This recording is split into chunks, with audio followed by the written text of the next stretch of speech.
இந்த மலை அடிவாரத்தில் ஒரு பாடல் எழுதியிருக்காரு.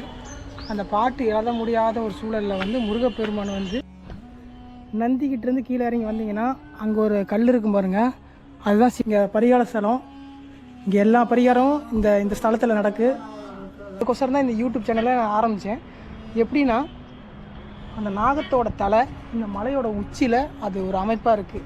விழுந்த குழந்தைய இந்த அம்மா இங்கே வந்து பால் கொடுத்துருக்கு. சத்தி இப்படியில் பால் கொடுத்துருக்குது. ஹரிச்சந்திர மயானம் காத்த இடம் இந்த இடம். ஹரிச்சந்திர மகாராஜா ஹரிச்சந்திர மயானத்தை காத்தனால தான் இந்த படி சத்தியப்படின்னு சொல்லுவாங்க. சத்தியம்னா நெருப்பு. இந்த படிக்கு நேராக பார்த்தீங்கன்னா சுடுகாடு இருக்கும். நேராக சுடுகாடு இருக்கும். சுடுகாடாம்பாளையம் சுடுகாடுன்னு சொல்லுவாங்க. சொங்காடாம்பாளையம் சன்னதி இருக்கும். நிறையா சிறப்பு வாய்ந்த மலை இது. சொல்லும் போது அவ்வளோ ஆச்சரியமாக இருந்துச்சு. இவங்களுக்கு இருக்கிற அந்த பாசம் கூட மனுஷங்களுக்கு இல்லை. சில முக்கியமான விஷயங்களை நான் சொல்ல வேண்டியது இருக்குது. போக சொல்லிட்டு இருக்கேன். வச்சு பாருங்கள், தேவ தீர்த்தங்கிறது உண்மையாலுமே வேறு லெவலில் இருக்கும். நம்ம மலைக்கு கீழே வரும்போது நிறைய பேர் நோய் பிணியில் வாடி இருக்காங்க. அவர் வந்து இந்த மலையில் வந்து ஒரு பதிகம் பாடுறாரு. அவர் சொன்ன அந்த வரடிகள் அதுதான்.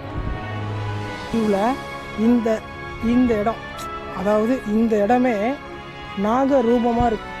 சரியாக தெரியல, எனக்கு தெரிஞ்ச அளவுக்கு என்னோடய புத்திக்கு எவ்வளோ தெரியுமோ அதுதான் என்னால் சொல்ல முடியும். திருச்செங்கோடு அர்த்தநாரீஸ்வரர் மலையில் ஒரு நாள் கைலாய மலையில் ஏறுவேன். அதை நீங்கள் பார்ப்பீங்க. யாராவது எடுத்துகிட்டு போயிருந்தா என்ன பண்ணுறது?